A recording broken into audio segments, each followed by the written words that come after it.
fizinis ir dvasinis laikai, jie kažko panašus yra. Yra aplinkybės, kurios keičia sąlygas klimatui. Kaip matom, tas šaltis siaubingas, ir dvasinis klimatas kažko taip pat panašaus. Va ta perturbacija, kur matom gamtoj. Ta saulės išsiliejimą, elektromagnetiniai laukai, kurie veikia žmogų. Tai ir tie žemės drebėjimai, potviniai, sniegas, tas užšalimai, kad žmonės nuo stogo čiuožia važinėja rogutėmis. Juk tai negirdėti dalykai, jie sudėtingi, jie veikia žmogų, o žmogus elgiasi jame kaip niekur nieko, pastebėk. Netgi kažkokį fan susigalvoja, ten tunelius įsikasa, ten dar kažką, žaidžia, juokauja, tai fainai leidžiam laiką, žinai. O man aš to pasakysiu, man labai liūdna, man žiauriai liūdna. Aš nematau šitam laikė nieko, kad galim būtų kažko taip, kad tai linksmintų kažkaip. Gyvenam tikram karo laike. Mes pradėjome apie tai kalbėti praeitą kartą, kad yra apibrėžim, kad laikas, kuriame mes gyvename, kaip tu sakai, tai laikas karo. Tas laikas daug ką pasižymė pagal Ekleziasto tą skalę. Ir vienas iš tų tokių įdomių pasižymėjimų, kuris galbūt net kažkiek nepatogus šiuolaikiniam žmogui, tai yra laikas tylėti. Ką reiškia laikas tylėti? Kada tyli Dievas, kada tyli žmogus, kada žmogaus tyla tapo nusikaltimas prieš Dievą. Ir kokia yra ta ypatinga tyla, apie kurį mums kalba šventas raštas, kurie visais įmanomais būdais bando paslėpti vakarų bažnyčios vertimai.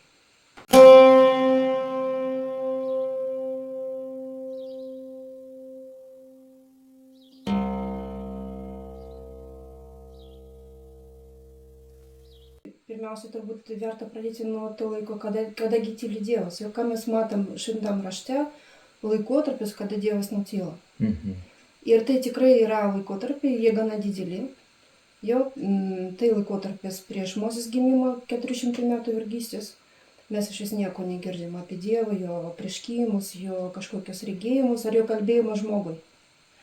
Jo, toks didelė epochos tyla, sakysim taip.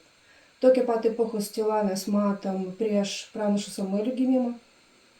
Raštas mums taip ir kalba. Tai metas, kada viešpaties žodis buvo retas ir regėjimų buvo mažai. O taip apibūdina tą laiką. Ta pati laiką mes matom nuo paskutinio Senajam testamente pranašų iki Jono Krikštytojo, ta prasme iki Jėzaus gimimo. Tie patys 400 metų tylos. Senas testamentas užsibaigia to, kad panašai nutyla. Jo, ir paskutinė tokia žinia, kuri mums duota, kad aš atsiųsiu jums pranašą Eliją, kuris Elio dvasia turinti žmogų. Ir praktiškai Evangelijos prasideda ir atsirado Jonas Krikštytojas. Bet įdomu, kalbant apie Elio dvasią, to vienas iš tų požymų, aš dabar neliesim tos temas galbūt, bet labai norėčiau paliesti apie tėvų ir vaikų karą. Taip. Kad ant tiek tai svarbu, kad tas žmogus sutaikys tėvus su vaikais. Čia atskira fantastiška, skaudi tema. Aš gaunu daug laiškų apie tai, mamos skundžiasi, kokie jų santykiai su vaikais yra. Tai čia labai skaudus dalykas yra. O tai tokie, jeigu taip sakyti, globaliai, tokios Dievo tylos epochos, jeigu galim pasakyti, žmonijos gyvenime, kurį mes matėm. Be abejo, yra per visą Senąjį testamentą tikrai mes matom momentus, kada Dievas tyli žmogaus maldos atžvilgiu, taip sakysi. Kada Jobas skundžiasi, kad aš šaukiausi tave, tu man neatsakėjai, raudų knyga, tu apsidengi debesimis, kad malda neprasiskverbtų. Asafas tiesiogiai meldžiasi savo psalmuose, Dieve neatsiliek. Ir Dovydas kalba Dieve neatsiliek. Ir Dovydas kalba turbūt labiau tokia intimiausia kalba, nes jis kalba Dieve man, viešpatį mano, ola mano, tik nepalik mane be atsakų, nes jeigu tu tylėsi, aš būsiu kaip tas, kuris eina į kapą. Ta prasme, ta tokia egzistencinė tyla Dievo žmogaus maldos atžvilgiu, jinai eina kaip tokia raudona linija per visą Seną testamentą. Ir tai nėra kažką, kas dabar atsirado. Ta prasme, tai Tai toks laikotarpis, kuris būna, kaip, galim pasakyti, normalus kažkame prasme žmogaus gyvenime, kada tu ateini į tašką, kada tu jauti, kad Dievas tyli į tavo maldą. Bet žiūrėk, kad tau neatrodo toks dalykas, kad tai atsirėmė į tam tikrą žmogaus širdies rezonansą. Jis ne tiek daug žmonių šiandien supranta, kad kalba jam Dievas ar nekalba, tyli Dievas ar netyli. Taip. Ir jis ignoruoja tą poziciją. Tu supranti, kaip šeimoje būna, vyras su manimi nesikalba. Aš netgi tau pasakysiu, tyla šiuolaikiniam žmogui iš vis yra tokia fantastiškai nepatogi būsena. Pažiūrėk, šiuolaikinis žmogus dažniausiai visada nori turėti kažkokį foną. Tai muzika, naujienos, dar kažką, ten pokalbiai, nieko nereikšmė, tokie bereikšmiai pokalbiai su kažkuo, tai jis visada fonė, laiko save fonė, kad tik nepasilikti tyloje. Ir mes prieisim prie tokios asmeninės tylos žmogaus, ir ką jinai reiškia gyvenime. Labai įdomus apibrėžimus, kurį mes matom, kurį mums duoda pranašas Amosas. Jis sako, jau apie tokius egzistencinius laikus, jau paskutinius laikus, jis įdomiai apibrėžia, kad aš siųsiu badą į kraštą. Bet ne maisto badą ir ne vandens traškimą, bet Dievo žodžių badą. O tą Dievo tylėjimą netgi ne atskiram žmogui, bet kažkokį bendruomenį arba netgi žmonijai, taip sakysim, apibrėžia kaip badas, Dievo žodžių badas. Ar tai gali būti tai, kad tai reakcija Dievo į žmogų, kuris nealksta Dievo? Žinai, kaip šeimoje, vienas nekalba, kitas vyras pradeda nekalbėti. Ar negali būti tame? Kad tai žmogus sukelia tą tokią reakciją Dievo, aš nekalbėsiu su jumis daugiau. Aš manau be abejo, nes jeigu mes kalbėsim... Aš šaukiau savo, tu tylėjai. Taip, nes jeigu mes jau kalbam apie tai, kada Dievas liepia žmogų tylėti, jeigu perėti į tokią lygmenį, mes be abejo matom pavyzdžių, kai jis kalba pranašui Ezekėliui, kad aš prilipdysiu tau liežuvį prie gomurių taip, kad tu tapsi nebylus ir negalėsi jų perspėti. Pranašai Jeremijus kalba ne vieną kartą.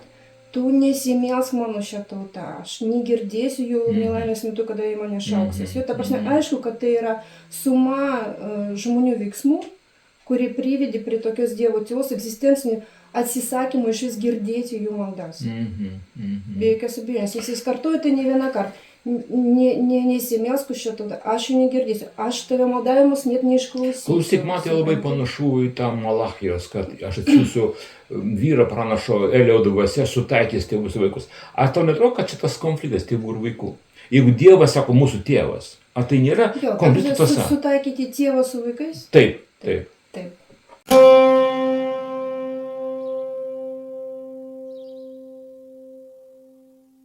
Mes prieinam prie to momento, o kada iš vis žmogus tada turi tylėti Dievo atžvilgiu, ar ne? Taip. Nes jeigu yra laikotarpiai, kada Dievas tyli, tada yra be abejo ir laikotarpiai, kada žmogus turi tylėti.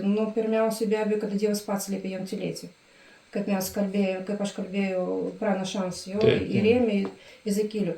Galų gale Naujam testamente apaštalų darbuose mes matėm tiesiogiai pasakyta, Dievas uždraudė jiems skelbti savo žodį Azijoje. Taip. Ta prasme, tai labai įdomus toks variantas, kada Dievas pats uždraudė skelbti savo žodį tam tikroje teritorijoje, tam tikrų laikų.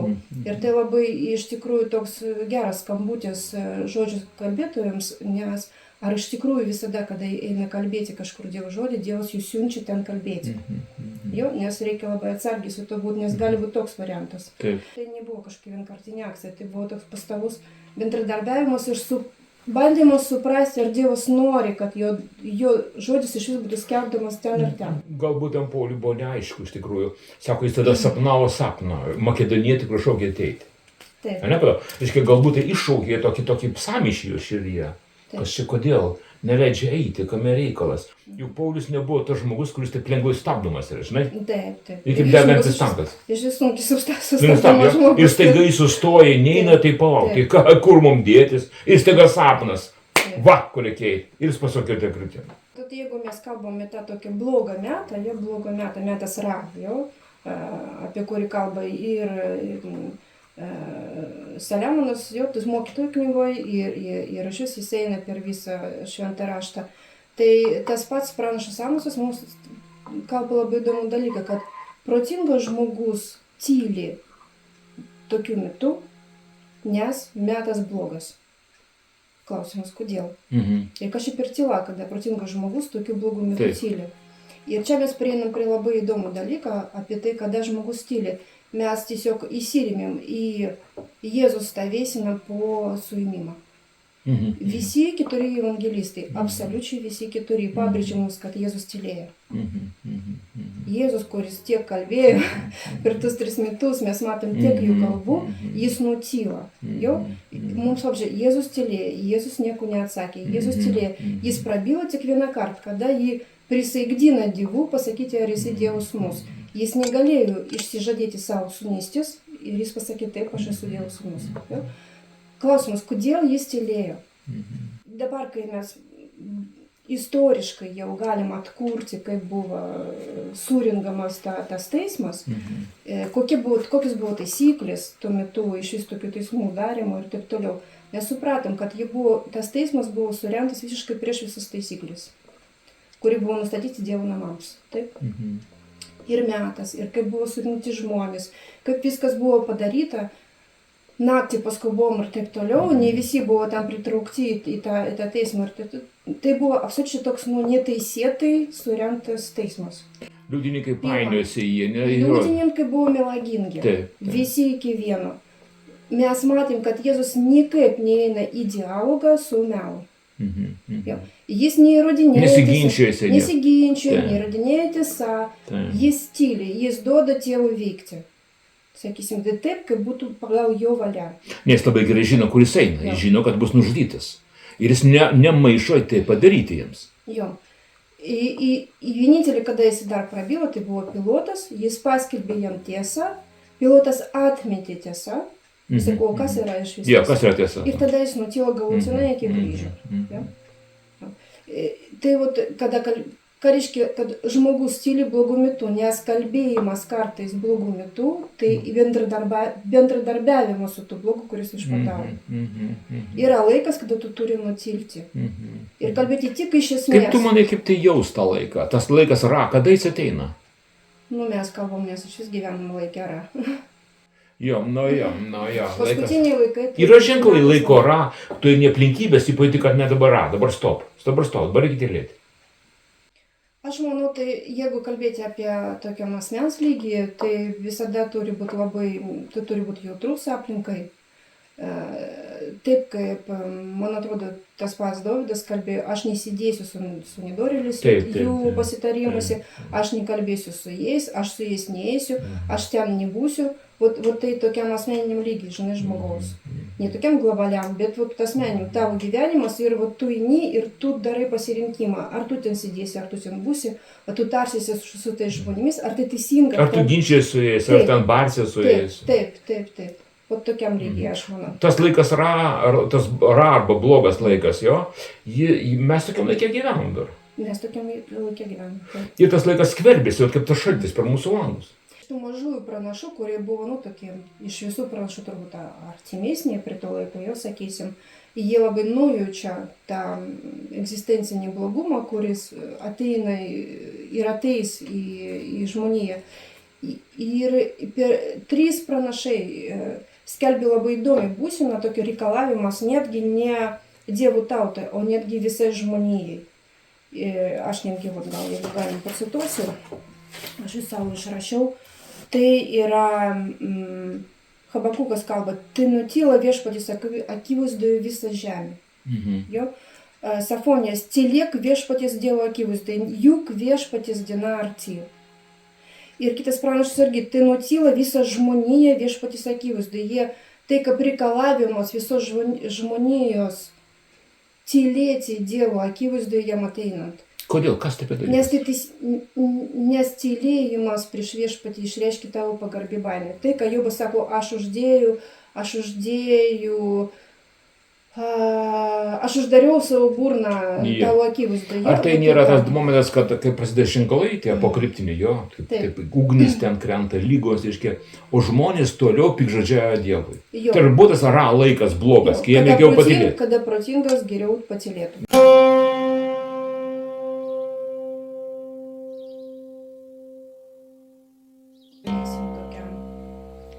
visos žmonijos reikalavimus tyla, bet jeigu kalbėti apie tylą būtent atskiro žmogaus, jo atžvilgiu. Mes prieinam prie tokių labai įdomų dalykų, supranti, tai yra reikalavimas Jėzaus savo mokiniams nesimelsti viešai. Jis absoliučiai vienareikšmiškai reikalavo iš jų eiti į savo kambarį, užsidarytis ir slaptoje melstis savo tėvui, kuris žino tavo reikalus slaptoje ir tau atsakys. Jis sako, nebūkit kaip vidmainiai. Vidmainiai ten graikiškai įdomus žodis, lietuviškai toks atspalvis nejaučiasi, rusų kalba labiau jaučiasi licidėjai. Licidėjai tai aktoriai, jo, tie, kurie keičia veidus. Artistai. Jo, ir lietuviškai pažodžiu vidmainiai tas pats, jo. Tai vat nebūkit kaip tie artistai, kuris sinagogose ir aikštėse kalba ilgas kalbas, neva maldas, jo, bet kalbėkit taip. Jeigu pažiūrėti į patį Jėzus maldos praktiką, kas be abejo labai mums pavyzdys, jis visada mėlėsi vienas, beveik visada, išskyrus 2 atvejų. Visi evangelistai mums sako, jis palikęs minią nuėjo į kalną melstis. Jėzus eidavo į tuščias vietas, ta prasme į dykvietės melstis, jis melžėsi ten visą naktį. Jis palikęs mokinius užlipo ant kalno pasimelsti. Jis net nemeldėsi su savo mokiniais. Galų gale, kada jis ima 3 iš jų ir eina į atsimėdimą kalną, jis palika jų vienų ir eina vienas melstis. Kada jis eina į Getsimano sodą, jis palika jų akmens metimo atstumą. Kaip tu tai supranti? Kaip jis tai kodėl taip? Aš dar pasakysiu porą žodžių apie jo viešasis kalbas, jo tokias maldas. Ir tada pasakysiu, kaip aš tai supratau, o greičiausiai ne kaip aš tai supratau, bet kaip tai suprasdavo pirmų amžių bažnyčios tėvai. Jo? Nes tai, kaip jie tai suprasdavo, man atrodo labai aktualu mums dabar. Jo? Taigi, viešai Jėzus kalbėjo, tokia aiškiai vieša malda buvo jo tik viena, tai prie Lozoriaus kapo. Bet kokia tai buvo malda. Jis sako, tėve, ačiū, kad tu man atsakei, aš žinau, kad tu man visada atsakei. Aš kalbu tai dėl tų, kurie yra aplinkui, kad jie įtikėtų, kad tu mane siuntėjai. Vot visa malda. Ir jis sušuko, Lozoriau išeik. Tai net ne malda, tai labiau tokia deklaracija. Antra tokia malda, kad tai be abejo Jono 17 skyrius, taip vadinamai viešpaties, jo, arba vyriausiųjų kunigų malda.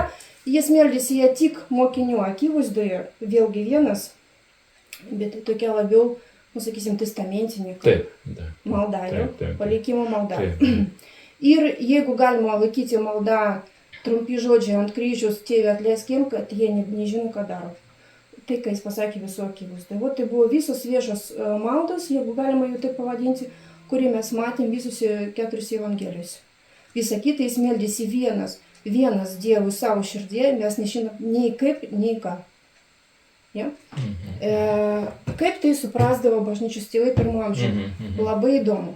Tai suprasdavo taip. Ir tam yra absoliučiai pagrįsta šventų raštų. Ne viena vieta, aš ją sudėsiu dabar ant ekrano, kad visi matytų. Ja? Kad vienintelis, kas suprato mūsų širdies kalbą ir gali matyti, ką žmogus mano, mūsų mintis ir mūsų širdis, ką kalba, yra Dievas. Negali nei šitonas, nei demonai žinoti, ką mes mąstam savo mintise ir ką kalba mūsų širdis. Ja?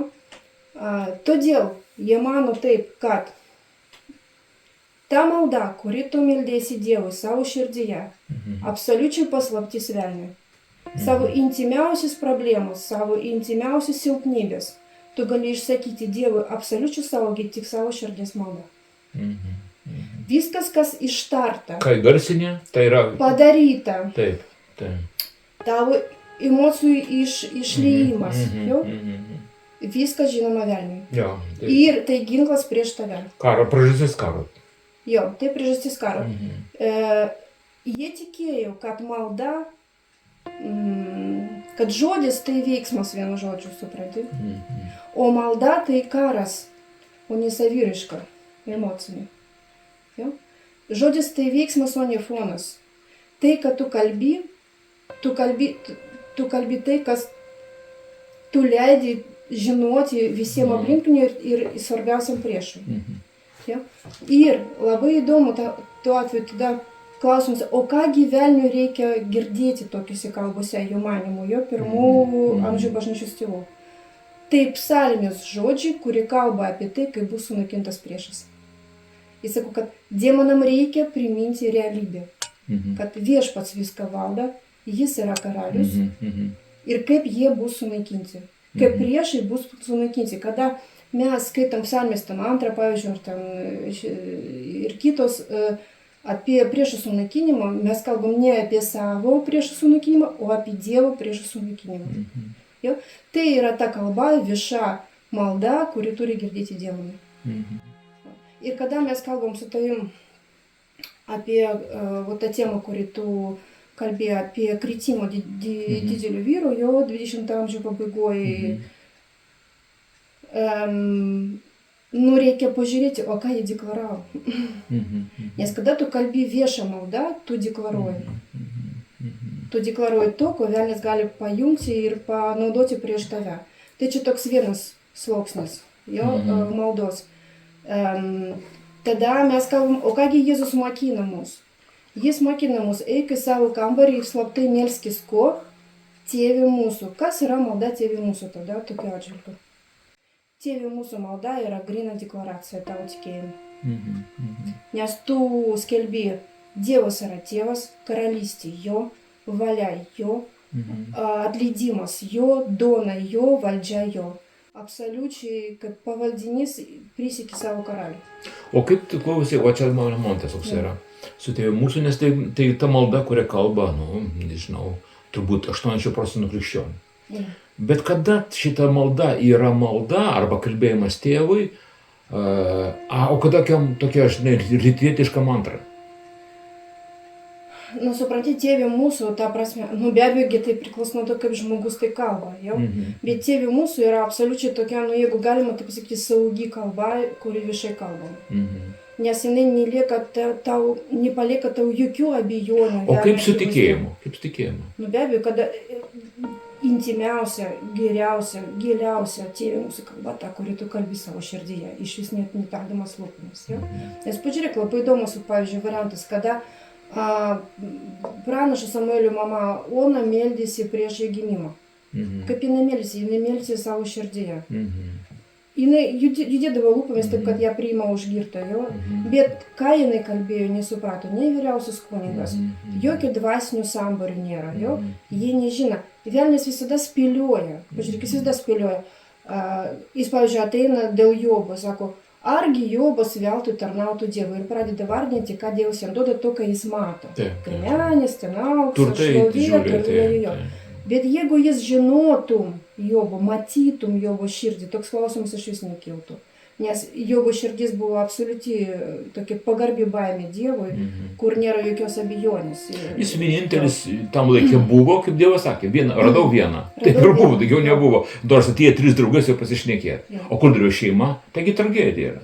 Gerai, kai velnias gunda Jėzų dykumoje, jis sako, jeigu tu Dievo sūnus, jis nežino.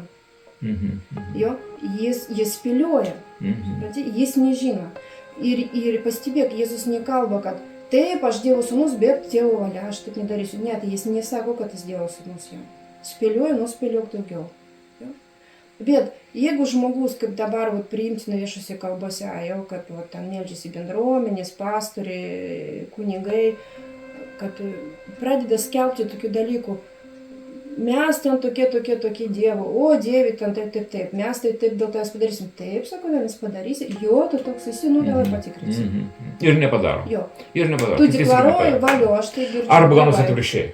Gaunasi skandalai, dabar iššoksiu šitą savo temą, jau negaliu girdėti. Viena tokių skaudžiausių man yra temų, kaip tu žinai, aš labai pergyvenu, dėl to aš atsiverčiau 86 metais. Ir aš jau tada mačiau kalbantį 2 pamokslininkai, kurie mane sujaudino. Tai Richardas Bonkė, vokiečių misionierius, sekmininkų ir pamokslininkas, evangelistas, ir Jim Swaggart, evangelistas, baptistų evangelistas. Ir aš stebėdavau jų abių tarnavimus. Abu tarnavo miniom žmonių. Jim Swaggart dar dainaudavo. Dainavo iš to gerai pamokslavo. Ir 87 metais jau pakilo baisus skandalas. Man būnant Amerikoje, mane vienoje bažnyčioje, mane apsupo senos moteris. Kalbėdama, ar tu girdėjai Jimą Swagertą, ką tu girdėjai? Sako, čia mes visi buvom jo gerbėjai. Aš, kada mačiau Jimą Swagertą kalbant, mane neapleisdavo toks baisus jausmas, kad ten kažkas netaip jo šeimoje yra, kažkas netaip šeimoje yra. Žinai, Reinhardas Bonke, kitas dalykas. Ten pasišventimas, ilgas kelias misionieriavimą, jie palieka Vokietiją, su žmona persikelia gyventi į Afriką, Afrikoje renka ten aukas, kad pirt palapines, ilgas sunkus darbas. Jim Swagertas iššoka į tarnavimą labai lengvai, labai stipriai per dainas, nes matai, Amerika tokia tauta kaip Izraelis, labai laukia visą laiką kažkokio probudimo, revival meeting vadinama, jo? Tai revival meeting įvyko visą laiką Amerikoje. Aš buvau Amerikoje tokiam namelėje, kur vyko spontaniškas revival meeting. Atvažiavo žmonės į namelį pasimelsti ir pradėjo melsti ir 3 paras meldės nesustodami. Jo? Tai buvo revival meeting atbėtas. Tokių labai daug buvo Amerikoje. Bet va čia mes ateiname į tą tašką, tu kalbėjai. Ar tu pasiruošęs? Ar tu formoji? Ar tu geroji forma? Ar tu supranti, ką tu darai? Ar gerai supranti, ką tu eini? Ar atlaikysi daugiau negu 3 paras? tą spaudimą, kuris patėvus užkrės.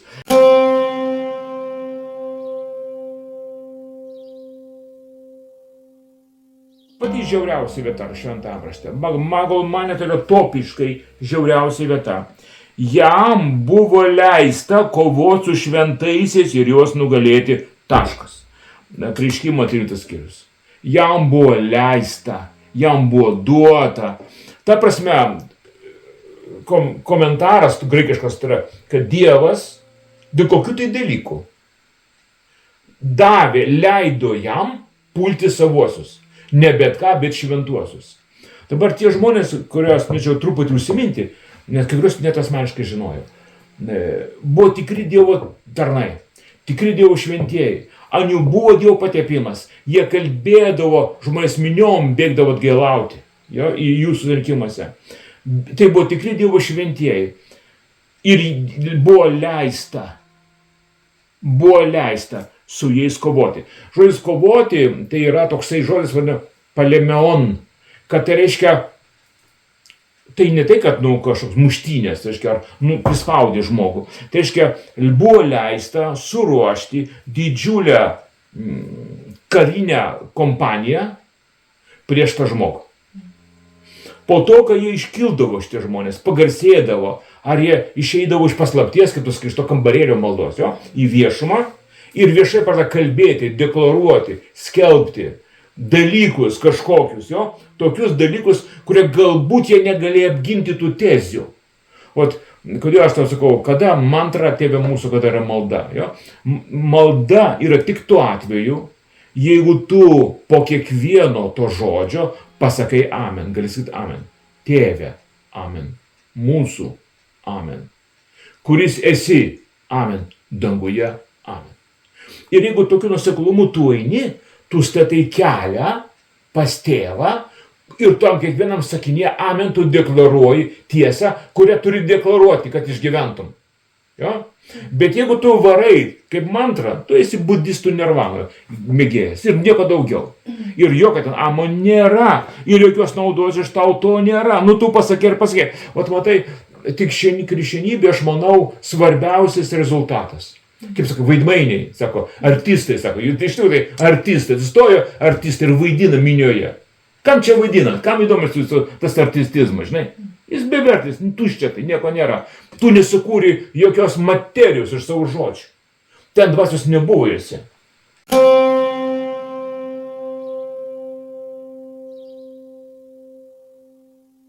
Jam buvo leisti padaryti tikrą karinę ofenzyvą. Kai jie pradėjo kalbėti, šitas rinkdavo savo postą, savo štabą, su visais demonais, mažom smulkiom dvasiom, ieškoti klaidos jo gyvenime.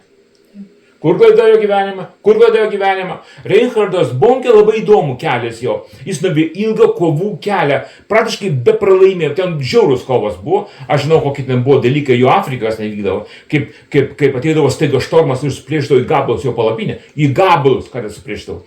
Jis rinkdavo pusę metų pinigus, kad pasidėti didelę palapinę keliam tūkstančių žmonių. Ir jie pastato palapinę, suskelbėte į susirinkimą, staiga iš ko ten mega audra suplėšo į gabalus palapinę. Ir kai jį iškvietė į Vokietiją, Reinhardo Bonko misijų centro vadovai, kas ten darosi? Mes paukojam milžiniškas sumas pinigų, o tu nesugebėjai išsaugoti, jos visos buvo suplėštos, ką dabar mes darysim, jo? Jis pasižiūrė ir sako, aš nesiruošiu klausyti jokio patarimo iš žmonių, kurie aukodami Dievo darbui 5 eurus galvoja, tai nebus per daug. Įdomu, ne? Jis štai kaip pamatavo jų kalbėjimo vertę. Kaip pamatavo, savotiškai pamatavo. Misionieriai žino vertę savo ėjimo. Ir jis ėjo, atsirado naujas palapinės, naujus surinkimai, 1000 žmonių ateidavo. Galų galės paskaičiavo, kad nėra palapinių tokių gaminamų vakaruose, kur talpintų tiek, kiek nors talpinti. Jis sako, metam lauksės palapinės. Perkam didžiulės garso aparatūrą. Jis turi specialių būdų garso aparatūrą, kurių dėka jo pamokslę galėdavo girdėti apie 1 milijoną susirinkusių žmonių. Tai įdomu, kalbant apie Bonkę. Aš kaip tik neseniai mačiau archyvinės nuotraukos iš jo susirinkimų Nigerijoje. Nigerijoje. Jo, tai, ką tu kalbėjai, 100 000 žmonių susirinkusi girdėti Dievo žodžių. Ir įdomu, kad Bonkė jau išėjo, jo amžinatilsį, o dabar mes matėm rezultatus jo tarnavimo Nigerijoje dabar. Ir tai įdomu. Be abejo, koks rezultatas? Tai kalbant apie darbais žinai, rezultatas yra toks. Su jais kariaujama. Tu supranti, daugelis to laiko pamokslų, jie truputį jau pakelti natą vieną aukščiau. Jeigu yra ten, nežinau, jie truputį vieną eilutę aukščiau dainuodami. Tu gali dabar pasveikti, tu dabar atsistoti, tu gali kalbėti, tu gali būti turtingas, tu viską gali jame, kuris tave stiprina. Ir šitas taip ir ne kartu. O kas tu toks, kad tu gali?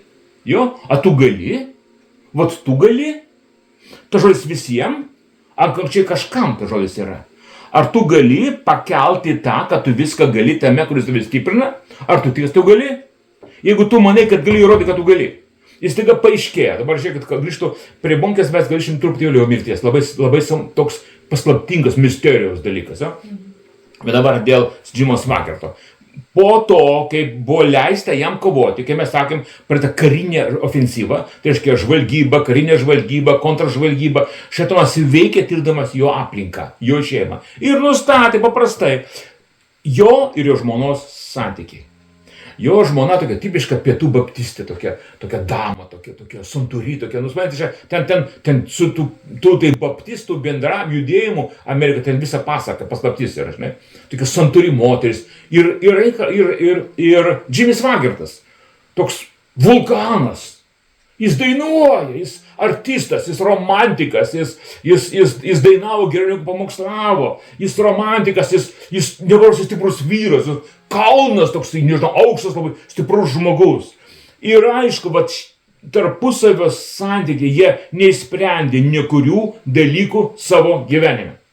Jis nesuprato savo vyro, koks jis yra, ko jam reikia. Iki tiek nesuprato, kad tą vyrą pagavo kažkur einant į viešnamį. Kas dėl to kaltas? Tu supranti, kas dėl to, šitas nustatė spragą. O ką, jis nematė spragos?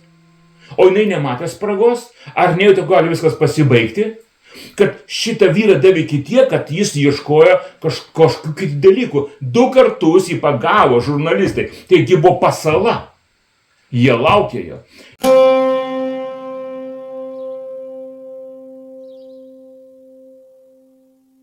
Jeigu dabar kitą paimti žmogų, Jim Bakker, tai buvo topinė žvaigždė. Jim Bakker tai buvo žvaigždė, telešou, telepamokslininkas, jo, kuris rinkdavo milijonų žmonių ir pinigų milijonus. Dabar žodis pinigai, čia svarbus momentas. Būnant Amerikoje, man teko netikėta tokia, reiškia, toks, nu, nežinau, ar tai garbė, ar kažko tai išbandymas jo, būti viename iš jo pastatytų viešbučių. Jis buvo sugalvojęs iš tų pinigų, kur žmonės sudės, pastatyti didžiulį krikščionišką Disneylandą. Koks toks kitas buvo pavadinimas, bet tam, kur aš buvau, tai buvo įvažiavimas padarytas, tam parkai padaryti, kažkokios karuselės padarytos ir centre to labai gražus landšaftas padarytas, jau viskas keliai padaryti. Ir tai didžiulis mega viešbutis. Tam viešbutį papasako, čia vežioja iš Lietuvos misionierius, pastorius, kad jie nori čia pamatyti, pabūt pas jį. Tu žinai, kai jie tą viešbutį, pirmas jausmas, kad mirtis, kaip sakė šitas Rilkė, man atrodo, mirtis karalius, mirtis karalienė. Mirtis. Mirtis. Kažko panašu į laidimo biurą. Šiaip jau krikščioniškam Disneylandui. Tai Disneylandui, jo? Mums davė geriausią kambarį. Tai aš tokiam, kur nebuvęs. Tu gyveni kambarį, kuris turi 2 vonės, 2 tualetus. Ten atskirus miegamuosius, ten toks apartamentai ypatingi. Bet vienas dalykas, ką aš norėjau greičiau iš čia įsikelti. Greičiau iš čia išeiti. Dabar, kas per dalykas? Pagalvok. Jim Bakeris, jo žmona, jie įsikūrė tam naujam viešbutį. Man tai istorija pasakojo jo pastorius, kad Jim Baker. Senukas atvažiavo su tokiu senu Cadillacu, žinai, toks mažiukas žmogus, pagyvenęs, senas žmogus, su dideliu Cadillacu, tokiu senovišku, žinai. Važiavo, sako, aš tu papasakoju, ką apie Jim Bakerį. Noriu, broli, kad tu žinotum. Žinai, kas jį pražudė? Išdidumas pražudė. Išdidumas ir pinigai pražudė. Jam patiko turėti daug pinigų. Jis taip, sako, surinkdavo milijoną, taip surinkdavo. Jis pasakydavo televizoriuje, žmonės turi tokį planą. Man į tam planą, čia krikščionių Disneylande, reiškia, trūksta ten milijono, kad kažką pastatyti. Žmonės močiutės ir vyrai ir moterys suaukodo jam per parą laiko tą milijoną. Ir jis eidavo toliau. Dabar šiek triukas toksai. Jis įsikūrė naujam viešbutį, tam, kuriam ten aš gyvenau, ten kažkur buvo apartamentai jo specialūs. Jo padėjėjas, kuris buvo jo dešinė ranka, kūrė jam komandą. Ir jo artimiausia jo bendradarbė, sekretorė, pakviečia moterį dirbti, kuri vėliau paaiškėjo porno žvaigždė. Tu gali įsivaizduoti? Jim Bakeris, gražus, simpatiškas vyras, pilnas jėgų ir energijos. Ir porno žvaigždė jo sekretorė. Noriu pasakyti, kad vėl mes turim tą palimon, karą. Ach, tu nori šitaip, nori taip, tada laikykis. Na, įdomu, žinai, taigi čia ta pati istorija. Tai, kad tu skaitai, tai yra apreiškimas Jonui, bet mes žinom dar ir Jėzus žodžius, kuris sako, Petrai, velnias pareikalavo jūs persijoti. Ten įdomus labai žodžiai, tas pareikalavo. Graikiškas žodis labai įdomus panaudotas, kuris ne šiaip ten aš reikalauju iš tavęs, bet pareikalauju kaip turintis teisę. Taip. Tai reikalauti. Taip. Jo? Teisėtai pareikalauju. Ir klausimas, kodėl teisėtai? Kokią jis turi teisę tai reikalauti? Todėl, kad kiekvienas žmogus gimsta su nuodėmė sėkla. Ja? Jis turi, nežinau, kaip užminuotas. Paženklintas nuodėmės. Taip. Jo ženklo paženklintas. Taip. Supranti? Ir jis kaip savo nuosavybę reikalauja jį persijoti. Taip. Ar iš tikrųjų, kaip jis mato savo dalykus tavyje. Jo, ar nei veltui jis tau čia tarnauja, žinai. Klausyk, supranti, ir tai liečia jau ne tokius didžiulius vyrus, kaip ten Svagartas, James Bakeris. Bet kiekvieną žmogų. Bet tai liečia jo, kiekvieną žmogų. Kiekvienas žmogus išsižioja. Tu supranti, šitie punktai negalioja sėdėtojui paskutiniam bažnyčios suole. Negalioja. Šitie punktai net galioja lankytojams bažnyčios. Negalioja kaip muziejų lankytojams, teatro lankytojams ir amfiteatro lankytojams. Šitie žodžiai galioja tik šventiesiems. Kai tu nutari gyventi šventai, tu iškart įtrauktum į sąrašus pavojingų velnių žmonių. Tu esi sąrašuose, jo? Kaip sako Putinas, kad važiuosi į Lietuvą, sąrašai parašti mus, ką reiks pakabinti ant medžio. Tai vat, jis turi sąrašą šventųjų ir pradako, aha, taip. Dabar, žiūrėk, toliau istorija. Jo padėjėjas nusamdo jam porno žvaigždę, kurie ateina į darbą vienu punktu, aš taip drįstu teikti, kad sužlugdyti Jim Bakerio tarnavimą ir jo gyvenimą, kad atimti iš jo garbę, statusą, gyvenimą, šeimą, sugriauti į šipulius. Kokiu tai būdu, kokiu tai momentu intimiu ateina žurnalistai, padaro nuotraukas jo kabinete. Ja. Kaip laiku. Ką? Ja, labai laiku, ja. Aš mačiau jo žmonos nuotrauką, tokia pavargus senyva moteris. Ir mačiau tą moterį, tą porno žvaigždę, kur dirbo ir sekretorė. Po to, kai jis sužlugdė Jim Bakerį, jinai padarė didžiulę porno karjerą. Jinai garsėjo kaip ta, kuris sužlugdė Jimą Bakerį. Ir tai jos buvo, tai buvo ženklas jos, tai buvo pažymėjimas jos, tai jos garbė buvo. Bet dabar žiūrėk, tarp Jimas Vagerto ir Jim Bakerio gyvenimo ir biografijos yra nemenkas skirtumas. Tai jo istorija, kuri atsitiko su jo kalėjime. Taigi Jimas Bakeris buvo pasnuojęs į kalėjimą, buvo daryta didžiulės patikra jo pinigų, kažkur atrasta, kad trūkstamų pinigų, o Amerikoje kas link tokių dalykų nepaprastai griežtai. Jeigu mes liks laiko, pakalbėsime apie Marką Driscolį. Tai reiškia, nepaprastai griežta. Ir jis gauna labai rimtą kiekį laiką kalėjime praleisti. Kada dabar jo pasakojimas, jį atveža pirmą vakarą į kalėjimą. Jis pasakoja, mane išrengė nuogą, pastatė į kampą ir 2 policininkai paleido čiurklę šalto vandens į mane. Aš raičiausi, šaukiau, bet jie tai darė. Tada jie aprengė mane kalinio rūbais ir įmetė į kambarį, kuriame aš turėjau kalėti likusį gyvenimą. Kai likau vienas, aš pradėjau verkti. Aš sakau, viešpatie, ar tu amžinai mane apleidai? Ar jau viskas, čia žemiausia vieta, ar dar kažkas bus mano gyvenime? Ir į mano kambarį Dievo angelas man sustiprino. Laikykis, tu turi per tai praeiti. Dabar paraleliai vyksta 2 veiksmai. Vienas veiksmas vyksta jo draugų. Jo draugas, kuris atnešė tą kekšį į jo kabinetą, atvedė, užima jo postą, pradeda griauti tarnavimą, veda jo žmoną, kuris įsižada Jim Bakerio net pavardės, tą padaro jo vaikai, jis veda jo žmoną ir pradeda gyventi su jo žmona. Taigi jo tarnavimas sugriautas, viešbučiai užšaldyti, jie ten bando kažką kontroliuoti, bet jie ten nieks neveikia, be Jim Bakerio. Jim Bakeris kalėjime verkia, šaukėsi Dievo. Ir štai kalėjime prasideda naujas gyvenimas Jim Bakerio, kaip Juozapo kalėjime panašiai. Aš suprantu, kad tai buvo kritimas, bet jau reikia suprasti, kad tai buvo batalija. Tai nebuvo kažkoks, tai buvo sužlugdymo procedūra, per silpną vietą trenkė, pinigai ir moteris. O kaip klasika, kiekvieną beveik vyrą galim pagauti to dalykus. Jis nori garbės ir jam reikia moters. Dievas ne šiaip savo vyrui davė moterį ir pasakė, neatsitraukit vienas nuo kito, būkit šalia, būkit apsikabinę visuomet, nebent trumpai pasninkų ir maldai, o po tai vėl sukipkite būti kartu. Tai atsakomybė, tai silpniausia vyro vieta. Jeigu tu nežinai silpniausia savo vyro vietos, tu jį prarasi. Vienaip, kaip anksčiau jį prarasi, tikrai prarasi. Atsiras visuomet, gražesnė, jautresnė, gudresnė, ir susuks ir sugriaus tavo gyvenimą, tavo šeimą.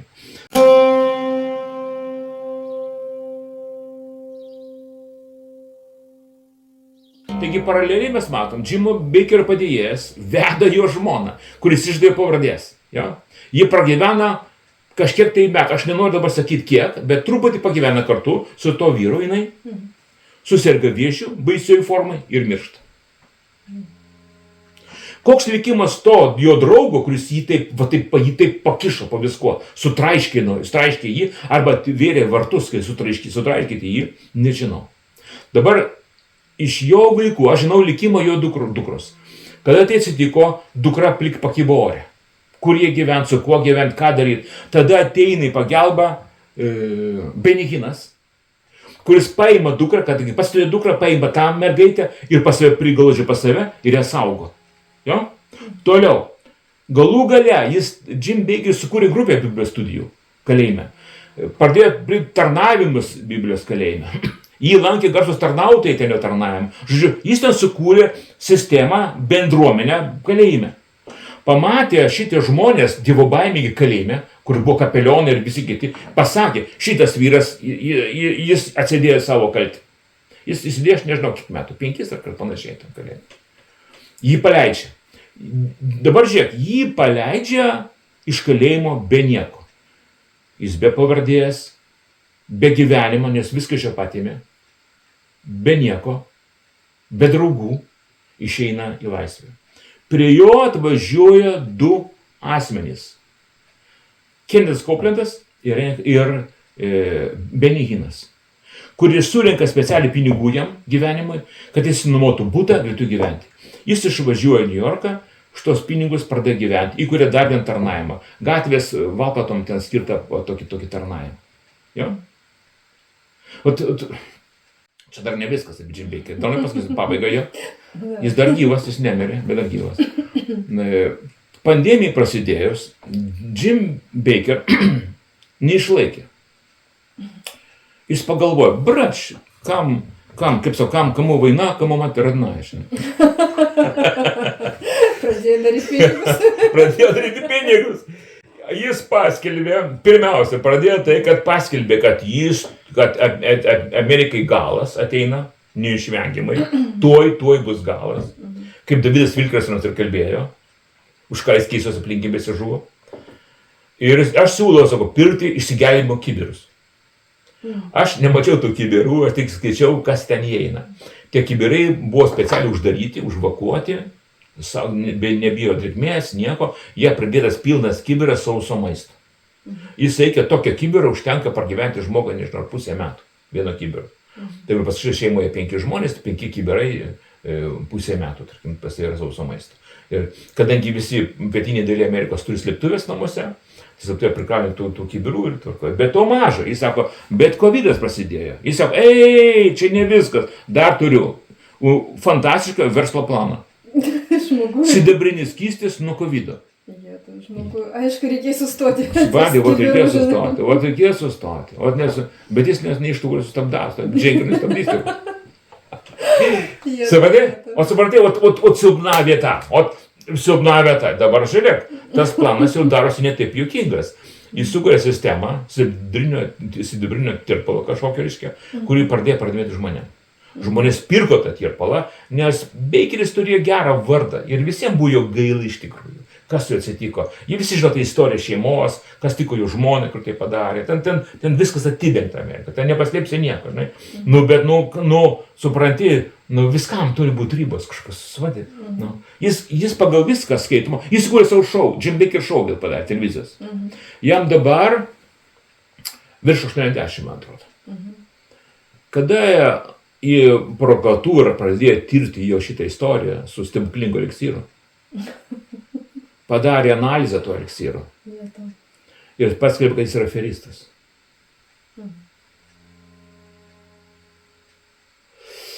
Aš nežinau, kaip jis reagavo į tai. Aš manau, kad reagavo tikrai. Teismas jau pasigailėjo ir pasakė, grąžink visą tuos pinigus, ką paėmė už tą skystį. Kovos su COVID. Jis grąžino skystį ir išti konsultas. Jį paralyžiavo. Matė, insultas tai yra labai tokia aklavietės liga. Kada žmogui ištinka insultas, žinok, jis yra aklavietėje. Jis aklavietė. Jis nežino, kur yra durys. Švies pasimeta. Nežino, kur viršus, kur apačia, kur jam eit, ką daryti, nežino. Tada ištinka insultas. Tai yra tokia klastinga liga žmogui. Ir dabar Jim Bakeris yra insultai.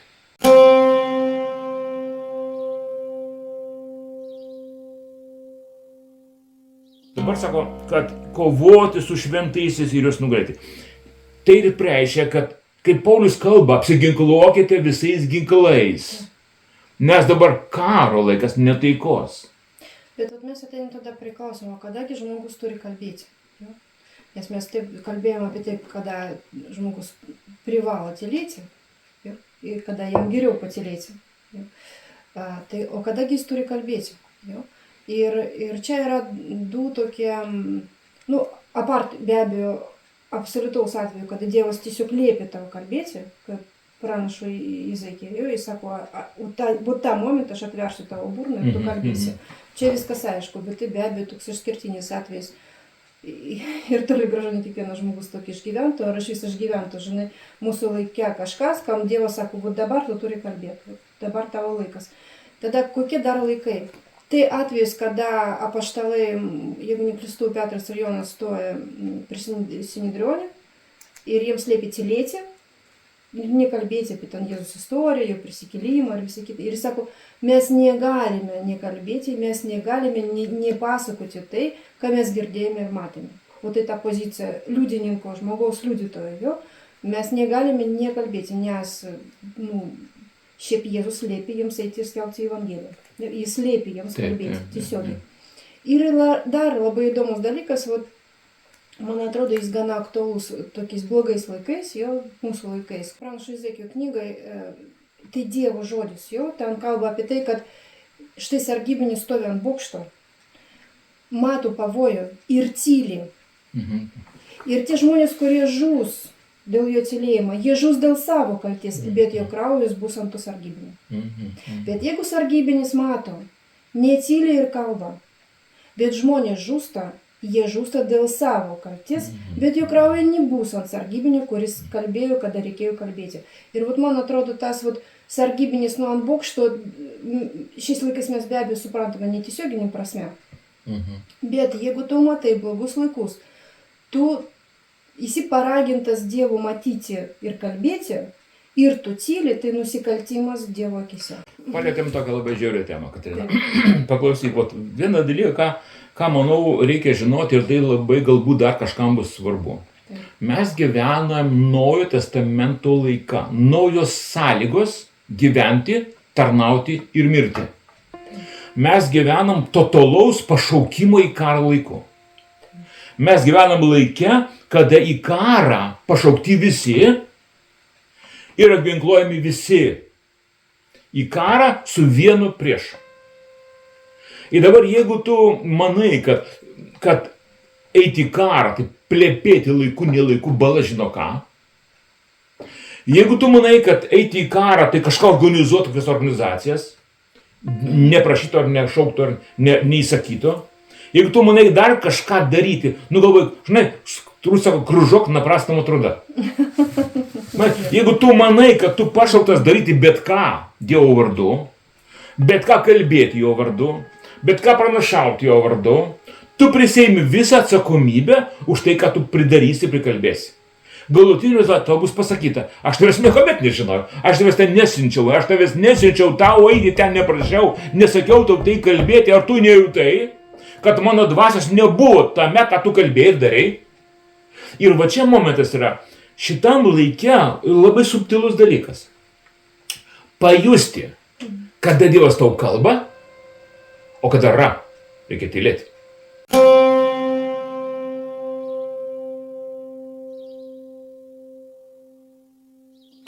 Ir va čia mes einam tada prie to įdomo momento, jeigu mes pažiūrėsim visas Evangelijas ir mokinių iki Jėzus kančios, mes beveik nematėme kalbančių mokinių.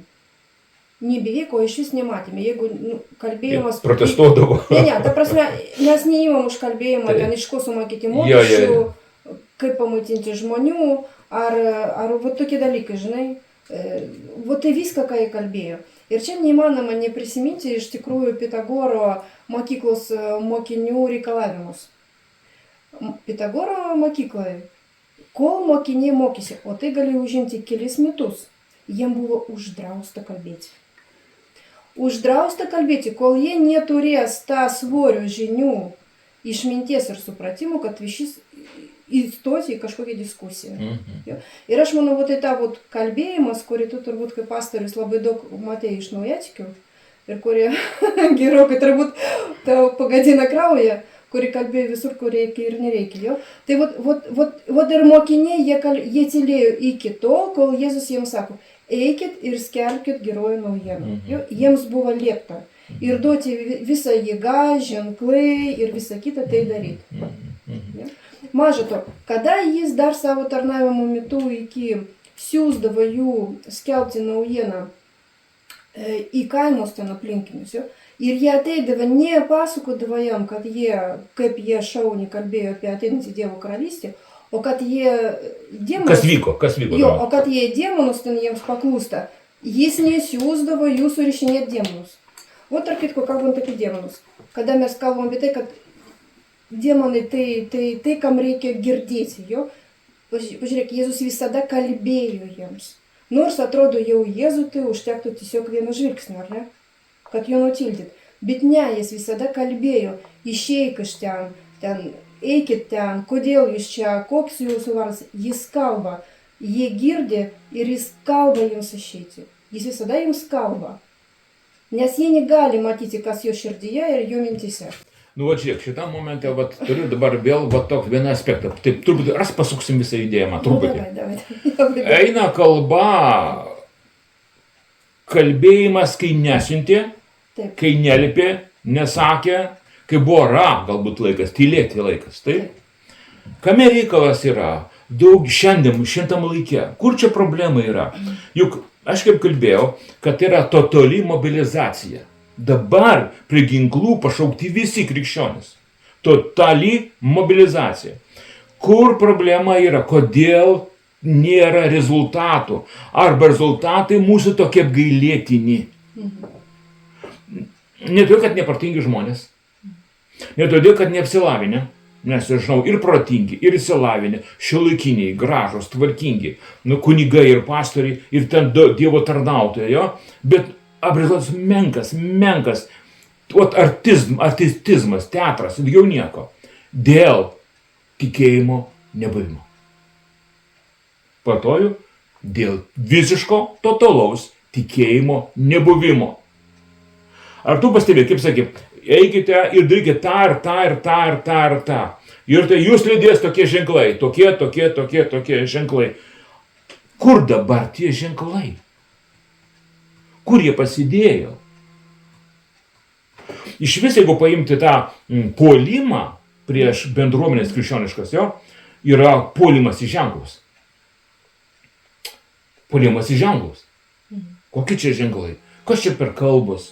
Kas čia per demonų išvarinėjimas? O turit Lietuvoje vieną velnių išvarinėtoją? O ir turit. Ir tegu jis išvarinėja. Išdydus kalba, visi gali jūs išvarinėti. O tai išdydus. Jo? Kodėl jie taip drąsiai kalba išdydus? Nes žino, kad žmonės neskaito Evangelijos. O pavyzdžiui, nesenai, aš žiūrėjau kokią tai laidą, kokią tai garsi ten tokia laidų vedėja, pasikvietė vieną jauną vyrą, tokį simpatišką, tokį drąsų, gražų tokį vyrą. Kas tu ten stiko, sako, pasakyk, jis buvo klinikiniai mirti, ir ten matė tos įvykius visus, kalbėjo buvo apie jį, ir jis pradėjo pasakot. Ką pasakoja, jisai gražiai, neromantizuoja nieko, nemistifikuoja nieko, jis matė, ką jis matė. Sako, buvo keli etapai, buvo tamsa, kuri buvo baugi, o paskui pamačiau mažą taškelį. Ir viskas pradėjo dėti į tą mažą taškelį. Ir toliau ten kalba, kaip buvo. O jinai įklausinėjo, tai kas čia? Jis sako, galų galę, palauk, klausyk, tu skaitai Evangeliją? Ne, sako, neskaičiau. O prieš kimtinės tai? Ne, neskaičiau. Tai kad čia mane pakvietė kalbėti, be kam užšnekėti, tu nieko neskaitei. Tai kaip tu ruošėsi su šnekėtis? Kam tau reikėjo mane čia kviesti tą visą dalyką? Nu, aš tik jaučiu, kad tu papasakotum viską. Bet ką noriu pasakyti, kad šiuolaikinis žmogus, jis nesidomi, neskaito, nesigilina. Nors nori gyventi ilgą, laimingą ir sveiką žmogus gyvenimą. Bet neskaito nieko sąlygų gyvenimo. Jis nesigilina į tai, kad Kristus yra gyvenimas. Ir kai žmogus sako, ieškau savęs, tai reiškia, jis ieško savęs Kristuje. Arba jo ten neranda. Nėra manęs, tikrojo be jo, nes jis yra originalas. Kalbu kaip menininkas. Ir originalas, o aš esu mažojo kopija. Ir nedaugiau. Ir man nereikia atitikti originalą. o nesukurt save kažkokį, jam prilykstantį dar kitas negu jisai. Daugiau darbų darysite negu aš. Nu, tada ir prasidėjo dalykai. Supranti? Pradėjo darbus daryti. Visi, kad tik daugiau negu visai. Supranti? Nu, Bonkė surinko 500, aš dar jau surinksiu. Ir panašiai, panašiai. Tarp kitko, kalbant apie Bonkę, čia tragizmas toks yra. Labai įdomu. Bonkė ėjo vieni gražiausių, stulbingiškiausių pamokslų būtent šito žmogaus. Aš pirmas žmogus, kaip po atsivertimo, išgirdau jo pamokslą. Kai išgirdau pamokslą, aš sakiau, ne, nu jeigu šitie žmonės, kurie atnešė man tą kasetę, vat už jų yra tokie pamokslininkai, aš noriu būti kaip jie. Aš klausydavau jo pamokslus, rydavau. Aš visiems labai rekomenduoju pasiklausyti kokį senų įrašų jo pamokslų. Jis vizualizuodavo savo pamokslą. Jis praktiškai kalbėjo. Jis kalbėjo labai aiškiai, jis nemistifikavo, nes jis slėpė už parašytą. Jis pasako istorijas, kurios ragina žmonės atgalauti ir atsukti į Dievą. Bet dabar čia kur dalykas. Galų gale po jo sėkmingo turnė per Afriką. O jis perėjo visą Afriką. Iki Cape Towno, kaip ir žadėjo. Ir dabar, ką mes matome, mes girdim tos atgarsius, kaip jo bendruomenės ir šaudomi žudomi žmonės. Iš jo pamokslų kurtos bendruomenės. Jis tada sako, dabar aš darysiu tą patį Amerikoje. Jo, tu darysi tą patį Amerikoje, aš net atsilaškiu, išgirdau, jis tu suformulavau. Aš dabar, sako, važiuosiu į Ameriką ir lygiai taip per Ameriką, jis kaip jau per Afriką. Jo, per Ameriką. Tu taip paprastai keliausi, kaip per Afriką. Kas per dalykai?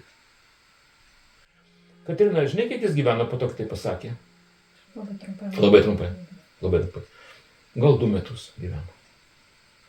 Jis pavirto, sunaikino, jis sunikojo velnis. Kokia tavo versija? Jis ėjo ten, kur nebuvo siuntęs? Kur nebuvo siuntęs. Tu negalėjai į Ameriką taip paprastai. Tu matai, gal lėtai čia į Balbieriškį, žinai, papasakot kažką. Bet kad į Ameriką, tu turi gauti visapusiškos įgaliojimus Dievo. Tu žinai, į Ameriką yra tokia labai prieštaringa žemė. Tai indėnų žemė, kurie buvo išžudyti, kaubojų žemė, kurie žudė, ir plantatoriai, kur dabar čia gyvena, ir krikščionys, baptistai, liuteronai, anabaptistai. Daug visokiausių kitokių. Daug labai konfesijų, jo. Kvakeriai, reiškia, adventistai. Tai reiškia, žodžiu, krikščioniškos bendruomenės ir didžiulės teritorijos verkiančių žudytų žmonių ir kaubojų, kurie žudė. Tai banditų ir krikščionių. Ir ilgą laiką, kokiu tai būdu, jiem pavykdavo laikyti tokio balansė tas dviko jėgas. Per ką? Per revival meeting. Revival meetings tai jie vyko visur. Jie vyko namuose, kaip pasakojau aš, toliau išėjo į palapines. Taigi ne Bonkė sugalvojo palapines. Amerikiečiai tuoj, didžiulės išgydymo palapinės. Tai revival ir išgydymo palapinės vyko. Kur ateidavo žmonės akise pasivydų nuo bet ko. Eilė, eidavo įsivaizduok, sėdi vyras, viskas sveikas. Sumat, čia yra įrašai visi, kaip jie pasiveikdavo. Ir tie revival meetings, tos palapinės keliavo po visą Ameriką. Ir tas balansas šventųjų ir banditų visą laiką buvo konkretus.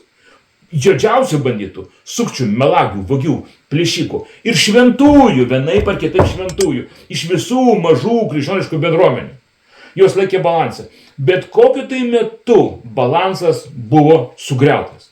Aš manau, kad balansas buvo sugriautas, kad atsirado mega bažnyčios. Kada staiga pradėjo šitie pastatai šou daryti, artistai. Vienam aš iš tokių dalykų dalyvau, buvau pakviestas, vienos tokios organizacijos ir labai džiaugiuosi, kad aš tai mačiau. Bet tai buvo didžiulė šou programa. Ir už to stovi nedoras elgesys su pinigais. Absoliučiai. Be jokios Dievo baimės. Ir tada aš sėdėjau, atsimenu, viešbutyje, kuris buvo gal 2 valandų kelio nuo oro uosto. Ir dėjau. Baigė laikas man būti mano viešbutyje. Mane įsikvietė vieną garsiausių organizacijų Amerikoje. Kaip jų atstovą Lietuvoje. Pažadėjo viską apmokėti. Jie nieko neapmokėjo. Jie neatsiuntė mašinos, kad mane paimtų ir nuvežtų. Iš viešbučio mane iškėlė. Aš sėdėjau foje ir verkiau. Dieve, kokia gėda. Gerai, kad manęs nieks nemato čia. Bet ką dabar man daryti? Nes aš neturėjau pinigų. Supranti, žinau. Aš linkęs pasitikėti žmonėmis, žinai. Ir tokių pinigų, kaip nereikėjo, aš nebūčiau turėjęs. Viešbučiai brangus. Tarp kitko, aš tada gyvenau Teksase, tam viešbutį, per kurio langą nušovė Johną Kennedy. Tragiškas tokia vieta, labai tragiška vieta. Ir aš radau netyčia, vaikščiojau po viešbutį, tą kambarį, per kurį šovė. Ten kažkoks paroda, kokia yra ten. Ir aš, žinai, ir sakau, viešpatie gelbėk. O dabar tai pakliuvau. Ką dabar man daryti? Dieve, kam? Jis tik paeina mano žmogus, sako, klausyk, kartais tu ne iš ten ir ten, ne toks ir toks. Jo, tai važiuojam ir mes važiuojam ten. Mes tau norėsime nuvažiuoti. Ir nuvežė mane. Supranti? O už viešbutį priėjo vienas italas, krikščionis, sakė, klausyk, galima aš tau viską sumokėsiu. Taigi sumokėjau už mano viešbutį, parvežė mane į aerouostą, nuvežė iki reikia išlaipinti, įlipti ir aš įskridau į Ameriką ir sakau, viešpatie, gelbėk mane, daugiau niekuomet nenoriu šitą šalį, niekuomet. Aš niekada nenoriu kažką daug labai kalbėti apie tą Ameriką, prikalbėti kažko blogo, dabar čia visi trampistai, antitrampistai yra, žinai. Bet tas žmogus, tas Trumpas, jis labai aiškiai atstovauja vieną grupę Amerikos. Vieną. Ir tai nekrikščionis. Ir tai nekrikščionis. Aš nenoriu daugiau nieko apie kalbėti, bet tai nekrikščionis. Visų ūgių ir svorių nekrikščionis.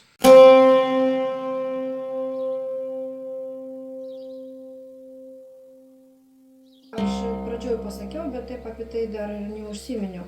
Apie tą ypatingą tylą, apie kurį mums kalba šventas raštas, bet jinai absoliučiai paslėpta vakarų bažnyčios vertimuose. Ir kodėl jinai tai paslėpta jo? Tai vidinė tyla kaip aukščiausia maldos būsena. Kodėl jinai paslėpta? Jo?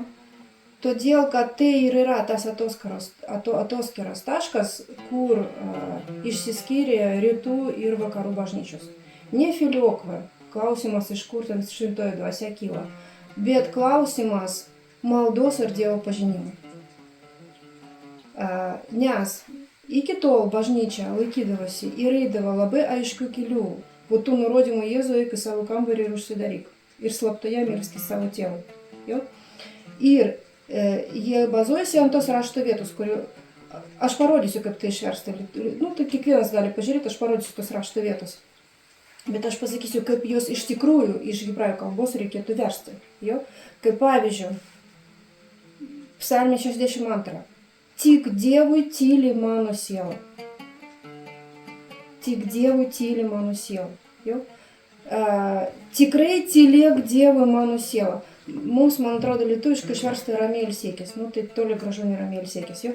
Tik Dievui tylėk mano siela, nes iš jo ateina man viltis. Jo?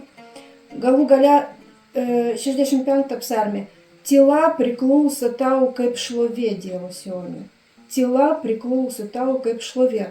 Šlovinimo būsena aukščiausia. Tyla Dievui. Apie kokią tylą eina kalba? Jo, nes tai labai išvis nesuprantama šiuolaikiniam žmogui. Aš taip drąsiai pasakyčiau.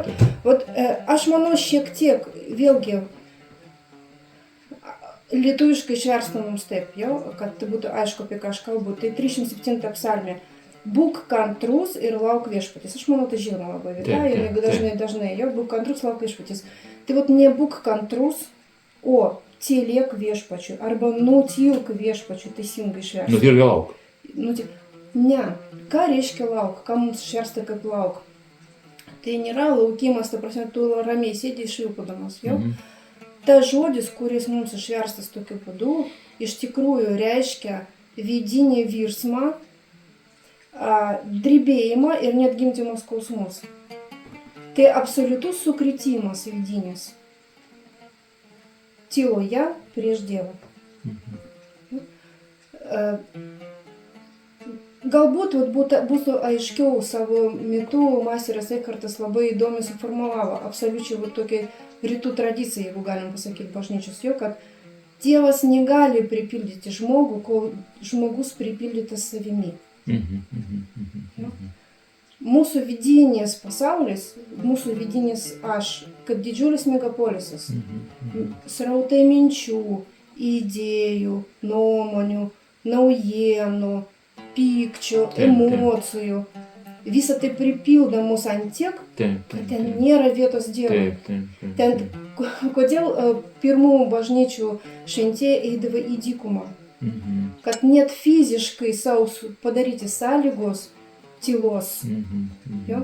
Tylos, kurie tu tik ir gali išgirsti tylų, švelnaus dvelgsmą Dievo balsą, supranti? Вот ta vidinė tyla, kuri absoliučiai nepriimtina šiuolaikiniam žmogui. Absoliučiai nepriimtina. Mes pastovi kažkokiam triukšme, pastovi fone. Mes niekada nedarom savo, aš manau, tai tiesiog tokia, dvasinė higienos abėcėlė. Bent 10-15 minučių per dieną sudaryti savo sąlygus vidinės tylos. Ne apie ką negalvoti. Negalvoti apie naujienus, kaip tu pasakytum tavo temą, oi, aš reikėjo pasakyti taip, žinai. Nemusolit viduje tos pokalbį su kažkuo, ar naujienų su kažkuo, ar ką tu girdėjai, pasistengti išlaisvinti vietą Dievui. Ja? Padaryti savo tą dykumą viduje, į kurią Dievas ateitų. Nes padaryti tą vietą, tą, kaip sakyt, tą akmenų krūvą sudėti savo, kuri, kaip Jokūbo, žinai, dykumoj. Ta vieta, iš kurios tu gali išvis pakilti prie Dievo. Tai ta ypatingai tas sukritimas, tai nutilk viešpačiui viduje, leisk savo būti sukrėstam, jo akivaizdoje, savo vidum. Tai absoliučiai nepopuliaru šiandien, absoliučiai to, ties ko bažnyčia pasibaigė su Konstantino laiku, jo, kada jinai praktiškai atkūrė tai, ką Jėzus uždraudė. Sinagogą ir kalbėjimus aikštėse. Jo. Tik tai sinagoga pasivadina bažnyčia, rūbai, liturgija, žodis ne kaip veiksmas, bet žodis kaip lislėstvo tako, kaip aktorystė. Jie net išplanavimas bažnyčios atitinkama sinagogos yra, net raštai visi, ornamentai. Šiuolaikinis žmogus viduje, krikščionis, tu sakai, neturi tikėjimo, o aš pasakyčiau, net nėra vietos, kur tas tikėjimas gali užaugti viduje. Ja? Nes yra tas laikotarpis, kada kaip mažą Jėzų paima ir išvežė į Egiptą ir laukia, kol išmirs visi, kas nori jo mirties ir kol jis sustiprės ir užaugs. Tai tas vidinis mažas Jėzus mumyse reikalauja to paties, aš manau. Bet tu pagalvok, tokiam sąlygom esant, jo? Ką tu kalbi ir ką aš kalbu, reiškia, kad visiško tikėjimo nebuvimo sąlygose, ką mes turime daryti? Kalbėti, tylėti, daryti, nedaryti. Ir ką mes galim padaryti? Sako, jeigu tu turėtum kaip agonos grūdą, pasakytų medžius pasodintų vandenį. Tai reiškia, mes net arti tų dalykų neprieinam. Tai bet arba jeigu agonos grūdas leistų tai daryti, tai dar mažesnis tikėjimas leistų kažką kito nedaug daryti. Vadė? Aš manau, supratė, apie ką mes kalbam. Mes kalbam apie, tu visada sakė, kad mūsų laidos turi būti tokios praktiškas žmogui, jo? O aš manau, tai tokia labai elementari ir absoliučiai nežinoma vakarų žmogų praktika.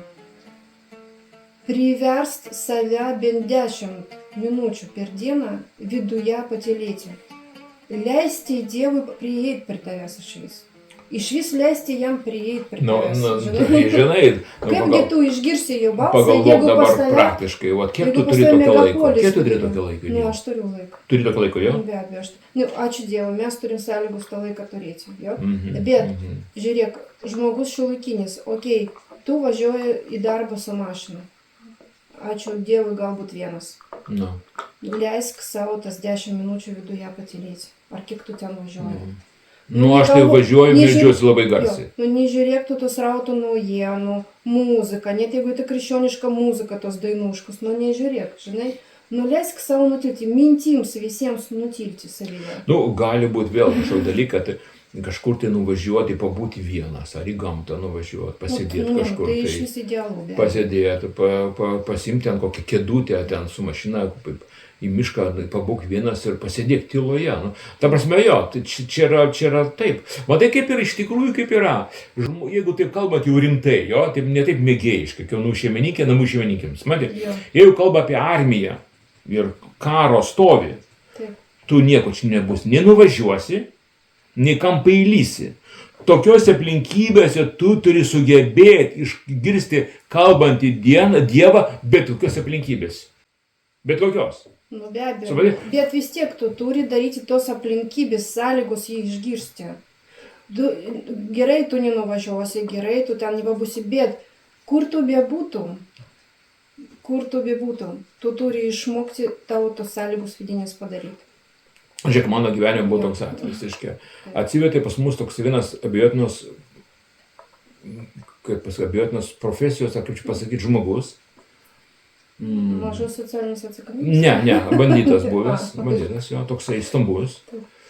Nu ir viskas jis ten maibėsi, vadinu, buvo viskas gerai. Iki momento vieną naktį man skambino, tai gelbėk mane, kas jau yra. Atvažiavo pas mane motrokai, mane nugalabėt, žinai. Atvažiavo gelbėk mane. Supratė daug. Nu ką, aš supratau, kad čia mano avis, reikia gelbėti. Supratė, ir aš atvažiuoju ten, atvažiavo tie bandytai, miške, giruliuose. Nu, praktiškai jau iškart buvo aišku, jų labai buvo daug. Nu, jam kalbėti neleido. Dabar tu kalbėk, man sako. Tai čia va jis man pasakė, čia va jis. Tai tada kalbėk. Ir supranti, va tą momentą, tu gali gyventi ir gali mirti. Gali kalbėti ir mirti, gali likti gyvas. Gali kalbėti likti gyvas, o gali kalbėti ir numirti. Dabar reikalas ne tam momente ne tiek, kad išgirsti kalbantį Dievą, kad tam momente pasijungti momentaliai jo bangoje ir kalbėti tai, ką reikia kalbėti. Praškai, tu turi tapti pranašas per 20 sekundžių. Tiek tu turi laiko pauzei, tau tylėjimo. O tu turi kalbėti taip, kad arba tu kalbėsi bar taip, arba tau galas. Nes kai jie neleido jam kalbėti, liepė man kalbėti, tokie vyrai bijo.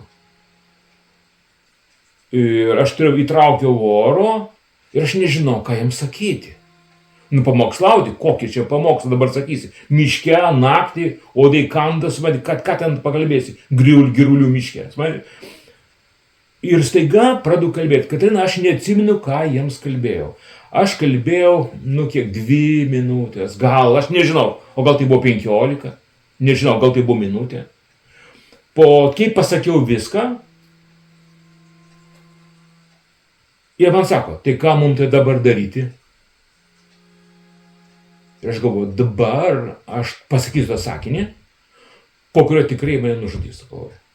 Bet aš turiu pasakyti būtent tą sakinį. Patėliau sakau, klaupkimės ir melsimės. Ir aš galvoju, viešpatie Dieve, o tik vienas dalykas viduj buvo, taip. Kaip sakyti, jo tyloje širdie, viešpatie Dieve. Ir paklaupau ant kelių. Ir aš sėdžiu ir visi stovi. O aš klūpiausi ant kelių paklūpęs. Ten kastoje padėti, ten visi reikalai buvo paruošti, supranti? Ir staiga matau, vienas atsiklaupė, kitas, trečias, visi suklūpo aplink mane. Tu supranti? Vat ir viskas. Dabar aš ką kalbu? Karo metas. Mes turim taip gyventi visą laiką. Ar tortą kepi, ar nežinau, ar skaitai knygą, ar tu ten telikas įjungi, šmėliką įjungi, ar ką būtų, visą laiką karo stovi, visi ginklai su tavimi, visą laiką. Ar tu eini mišku, ar sėdi namuose, ar atsilipi skambutį, visą laiką tu esi karo stovyje. Kiekvienas tavo žodis gali būti panaudotas prieš tave, kaip sako Amerikos sumen žmogų.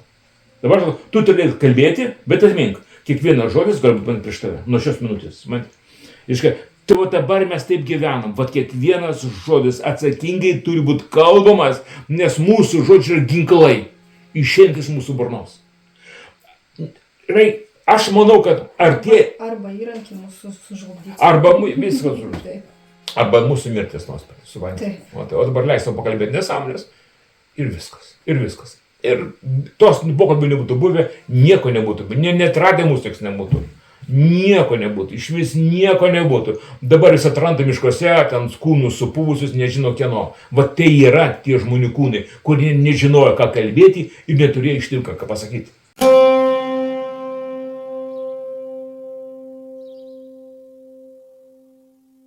Daryti teatrą galima, gali daryti teatrą, bet kokia prasmė daryti teatrą?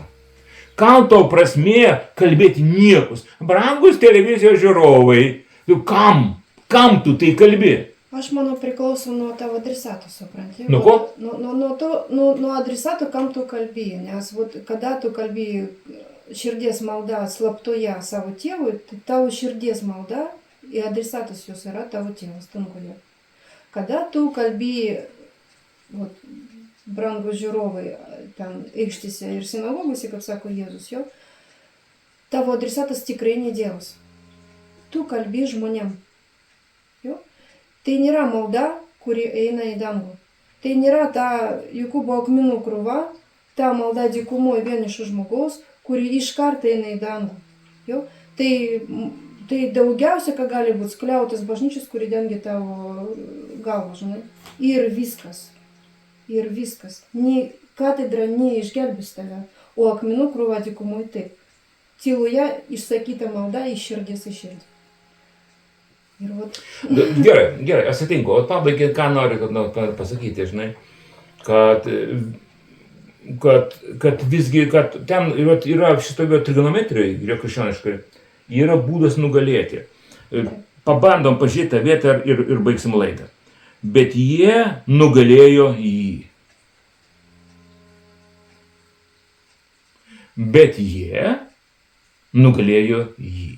Kuo? Pratesk? Jie pratęsė. Bet tu pagauni momentą. Bet jie nugalėjo jį. Nugalėjo, tas žodis čia naudojamas toks triumfarion, toks tai graikiškas, reiškia, jie patyrė absoliutų triumfą. Ne tai, kad, nugalėjom, tampėmės, bet nugalėjom, ten 3-2 tokį rezultatų, supranti? Ne, sako, jie triumfavo jo akivaizdoje. Reiškia, va to žlugdytojo, tą Palemonto, to karo kurstytojo organizatorio, jie jį nugalėjo. Kuo nugalėjo, kaip sakė, jį avinėlio krauju. Čia prasidėjo cirkas, supranti? Avinėlio krauju. Tu supranti? Tai šitoj vietoj turi būti ilgas ten 3 valandų pamokslas arba mokymas, kaip avinėlio kraujas mūsų veikia ir kaip jį juo laimėti. Nes jeigu tu nežinai, kaip juo laimėti, net nesiruošk, nesirėtok rankovių, net nešūkok savo tų šūkių, kad Jėzus nugalėjo ir aš su juo nugalėsiu kartu, nes už savaitės bus užkastas. Kaip nugalėti jį jo krauju? Pirmas dalykas. Toliau. Ir savo liudijimo žodžiu. Ir savo, ne tavo. Ne tai, ką Reichras Bonkė pasakė. Ar Džimas Faktas vienavo. Savo liudijimo žodžiu. Tai iš kitų turi tą liudijimo. Šito vietoje vėl naudojamas specialus yra žodis labai įdomus. Tai yra ta martyrijos graikiškas. Tai mirtininko liudijimo. Romėnai turėjo tokią tradiciją, kai būdavo įvykis, kviesdavo specialius liudininkus, kurie matė tą įvykį. Jeigu tu pašvęs tą martyrijos liudininku būti, tu esi liudininkas mirtininkas. Tu sakai, būsi to mirtininku, taip aš galiu būti. Tai reiškia, kad kai tu pasakysi šitą dalyką, kad tu savo akim matėjai, bet jeigu tu sumelas, tu nupjaus galvą. Dėl to pjaudavo galvas krikščionys. Taip. Nes jie matė, kad jie kalba melą ir todėl jie kalba kažką, jie kažką kalba, istorijos pasako, į viskas. Tai martyrijos, čia ta martyrijos yra, sako, savo martyrijos liudininkų. Iška, tu turi turėti aišku liudijimą. Bet kas tave paklaus, kas tavo gyvenime įvyko, aišku, tikslų, liudimą, už kurį tu dedi galvą. Ištikimas iki mirties. Iki mirties, taip, jo. Tai sako, nes kodėl jie nebrangino savo gyvybės ir nebijojo mirti. Svari, va štai. Daug tokių žmonių, žinai. Ką? Daug, žinai, žmonių, kurie būtų taip ištikimi Jėzui iki mirties. Nu, supranti, gerai, tada baigim dar vieną epizodą, kur jau tikrai baigėmės, tai mes turbūt ilgai jau čia laidą darom. Nu, tiek daug, bet žinai, vat... Leisim užbaigti. Gerai, tu užduoji klausimą. Mes kalbėjom, kad bažnyčia tai yra triumfuojanti organizacija, kuris stato pats Dievas, bet jinai pasidalinus yra ta bažnyčia. Tikroji bažnyčia yra pasidalinus. Į žemės bažnyčią ir dangaus bendriją. Tai reiškia, dalis mūsiškių šventų jau ten. Taip. Ir triumfuoja. Tai yra vadinama triumfuojanti bažnyčia, kur yra ten. Dalis bažnyčio yra dar eigoje karo ir tai vadinama kariaujanti bažnyčia. Ja? Ir kariaujanti ne kalavijais, ten prieš pagonės, kaip čia buvo prieš mūsų tautą kariavimą, ne? Kariaujanti Dievo žodžiu už žmonių sielas. Taigi šita šventieji ir tie, šito šventieji bažnyčia, kurio kažkas iš mūsų esame, mes dar nebaigėm savo kelio, Katerina, nebaigėm kelio, dar nenuvėjom iki vartų, dar nepabeldėm į jo vartus, dar negalim pasakyti. Vienas protingas žmogus pasakė, sako, aš nenoriu daug apie tave kalbėti, kol nemačiau, kaip tu numirė. O kiek tu numirsi, aš pasižiūrėsiu, kaip tu mirsi, o tai galvosim, kas tu buvai ir ar verta su tavim kalbėti. Ką tu nepasakyti? Ką?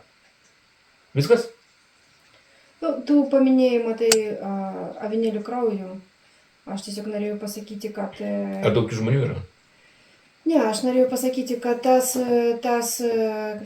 kraujo Eucharistija, ne visada tau išgelbėjimą, žiūrint į Jėzus mokinius. Nu, taip, savo pražūčiai galėjo. Jo, pražūčiai tai sako apaštalas Paulius, jeigu neklystu, kad savo pražūčiai tai Eucharistija ima, bet jeigu pažiūrėti tiesiog pati paskutinės vakarinės istorija, jinai tokia įdomi, mes dažnai nepajungim savo vaizduotis, kad tai iš vis įsivaizduot, kad buvo, kad jeigu imti Judą, jis Eucharistijos doną su Jėzu turėjo, Jėzus davė jam tą. Taip.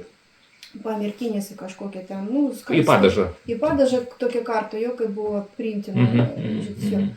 Ir jis išėjo. Taip. Bet ar turėjo jisai kraujo Eucharistiją? Be abejo. Kada jis atėjo į Getsimano sodą, Jėzus meldžiasi taip, kad jo vedė srūva krauju. Ateina Juda ir bučiuoja. Mums nesako, kad Jėzus nusiprasė, apsitvarkė, išėjo, pasitiksi. Vot kaip buvo, taip ir išėjo. Taip, jis turėjo savo kraujo Eucharistiją, bet ar jinai jam buvo išgelbėjama? Dabar tu nori pasakyti, ant jo veido buvo kraujas, tai kaip bučiaujas jo prisilti prie. Be jokios abejonės. Mes tiesiog net nepajungėm vaizduotis, kad tai įsivaizduot, kaip tai buvo. Žinai. Taip. Mumsgi piešia tokia, gražu švytintis Jėzus, išeina... Taip. Net jis išėjo srūvis krauju. Taip. Kraujo prakaitu. Ir jis jį pabučiavo, jis savo tą kraujo Eucharistiją turėjo. Bet jinai jam buvo ne į pražūtį, žinai, nes tai buvo išdavystės Eucharistija. Taip. Įdomu mintis, aš apie tai negalvojau niekad, bet labai tiksliai tu čia pastebėjai su tavo krūvinu veidu, tai čia vėl atskira temas, bet jau geriau jos nelies, nes dar valdai kalbėsim, žinai. Oi, Dieve tu mano.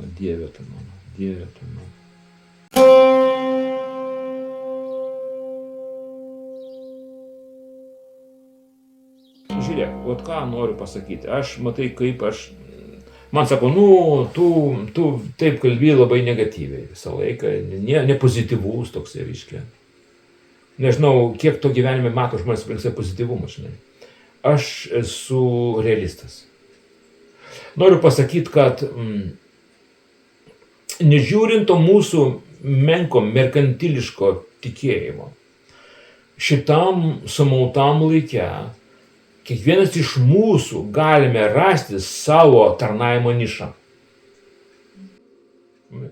Aš nedu pavyzdžiui Džimo Beikerio, kad su stebuklingu skysčiu. Bet koks pagrindinis tarnavimas paprasto žmogus? Argi ne tam, kad išgelbėti savo sielą?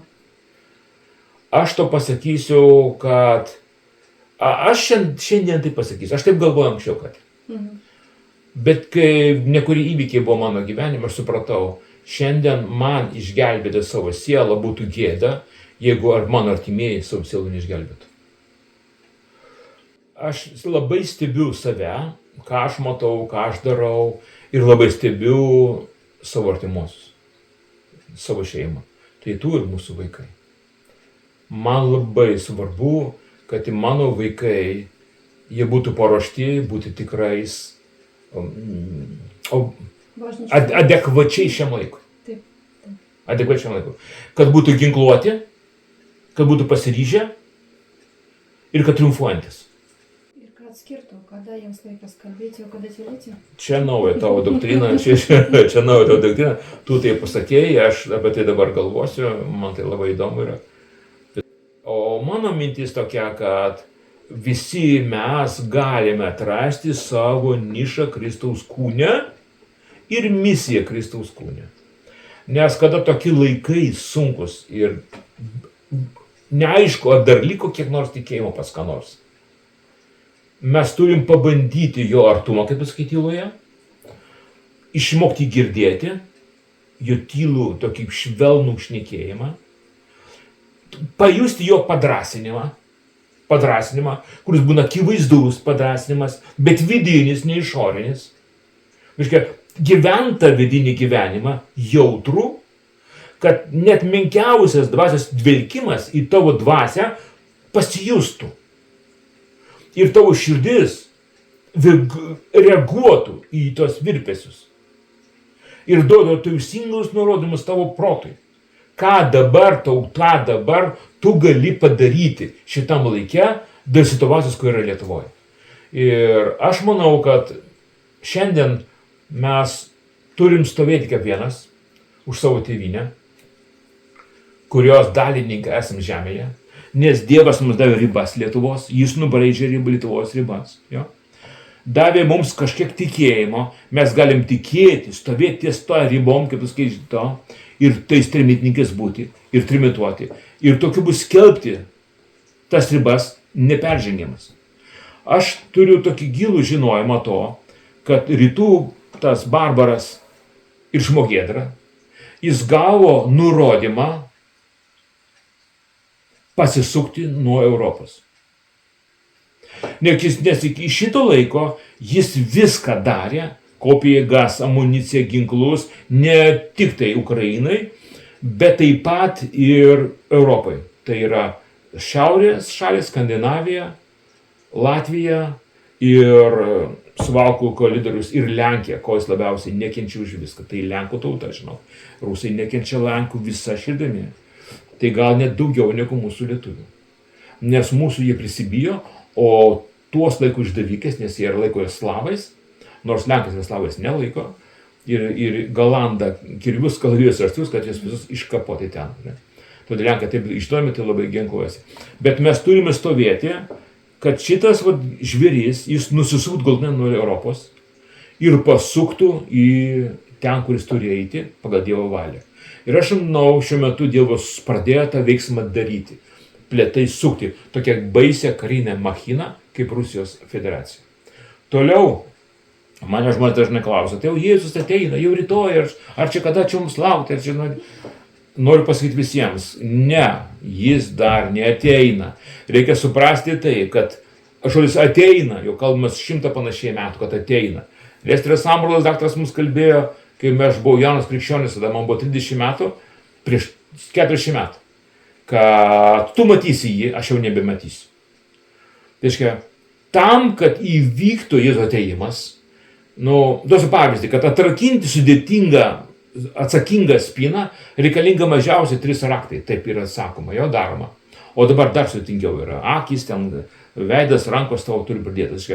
Tam, kad atrakinti įvykį, kur vadina Jėzaus sugrįžimas, reikia panašiai 60 faktų įvykių. 60 faktų turi įvykti. Įvairiausių įvykių, mažų, didelių, aprašyti apreiškimo knygoje. Mes esam kažkur per vidurį, tik per vidurį įvykių. Dabar tai nereiškia tai toli ir nereiškia labai arti. Tai reiškia, kaip tie įvykiai eis. O kaip pokerė, supranti? Kaip kreist kortą, kaip pajudės tautos, kaip pavus reaguos.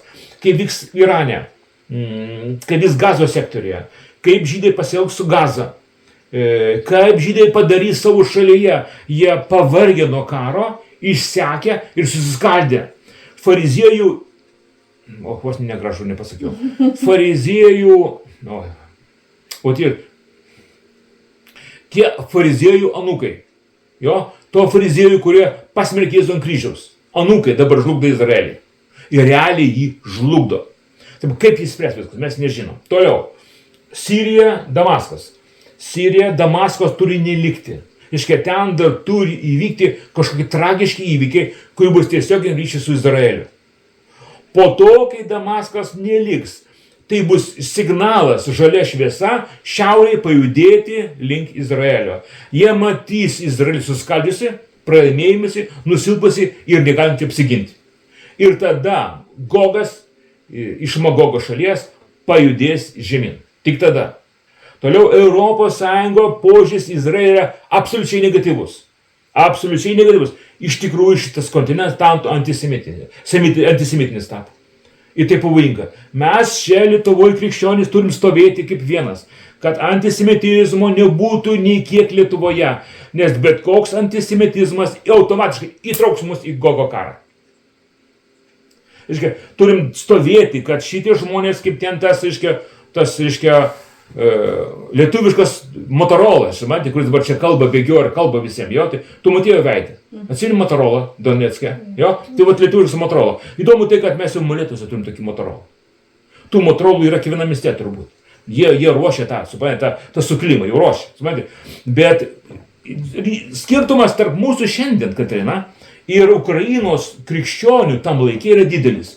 Aš mačiau tas bažnyčias Ukrainos. Tai teatras buvo. Teatras už svetimus pinigus. Taip noriu pasakyti gal. Ir moka brangią kainą teatro už svetimus pinigus. Brangią kainą teatro už svetimus pinigus. Donecke buvo didžiausios mega bažnyčios. Kur jos yra, kaip baigėsi, taip kaip yra, taip ir baigėsi. Niks jų nesuėjo paspėžyti, nei per ką. Jau tada, tais metais, jau ten buvo tokios banditų landynės. Jie užsimė tuo labai reabilitacijos centrus kūrė, o ten banditai rinkosi. Ir to viskas pasakyta. Taigi, kad ir Jėzus grįžtų, turi dar įvykti kokie 60 punktų. Jeigu taip, didelių, mažų punktų visam pasaulyje. Kad būtų laikas paruoštas ir jau viskas paruošta, viskas yra, judam.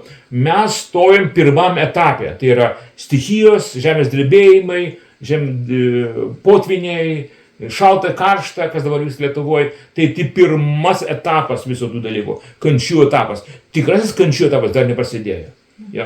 Dar neprasidėjo. Ar eisim per jį, neeisim, pamatysim. Tai nereikalas netame eisim, neeisim. Nes jeigu tu nebijai mirti, tu nebijai per bet ką eiti. Jeigu bijai, tada stiprinkis, šauktis Dievą.